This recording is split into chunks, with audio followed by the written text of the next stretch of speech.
Aujourd'hui, on va parler de la nourriture, ou plutôt du rapport qu'on a avec elle. Si un aliment est physique, il est également psychique, et par conséquent, il reçoit toutes les pensées et intentions qu'on peut lui envoyer. En ce sens, sa qualité et ce qu'il va nous apporter peut être modifié vraiment du tout au tout. Si je vous dis que la nourriture ne fait pas grossir, mais que les pensées, si. C'est en lien. Quelles sont mes croyances par rapport à ce que je mange? Est-ce que je me dis que je dois impérativement manger à telle heure et ne jamais rien consommer entre les repas, parce que c'est pas bon pour moi? Est-ce que je projette quelque chose sur un aliment en particulier en me disant que ça fait grossir? Est-ce que je pense au contraire que tel aliment fait maigrir? Ou est-ce que je me dis que je dois faire telle quantité de sport pour éliminer tout ce que je viens de manger? C'est triste quand même. Donc on peut se poser tout un tas de questions. Quelles sont mes croyances? Qu'est-ce que je projette? Est-ce que je mets de l'amour dans ce que je mange ou est-ce qu'au contraire je me sens coupable dès que j'avale un truc?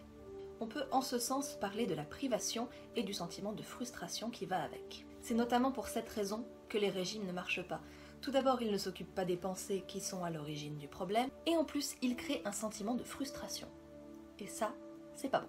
Le corps ne comprend pas la privation. Pour lui, ça veut dire que du coup, dès qu'il y a de la nourriture, soit il faut se jeter dessus pour justement refaire un petit peu le plein, soit dès qu'on mange un truc, du coup, il faut le stocker parce qu'on ne sait pas dans combien de temps on va bouffer derrière. Donc on stocke.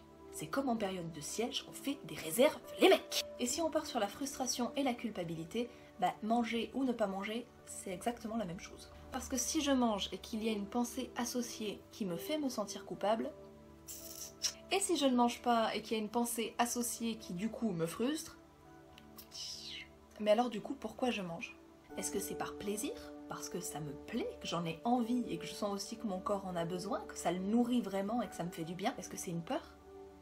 La peur du manque par exemple, qui fait que de la même manière, à chaque fois que je vais manger quelque chose, mon corps va se dire attention, il y a la peur du manque, ça veut peut-être dire qu'on va manquer d'un truc prochainement, je vais le mettre dans un petit coin et puis peut-être que je m'en servirai plus tard.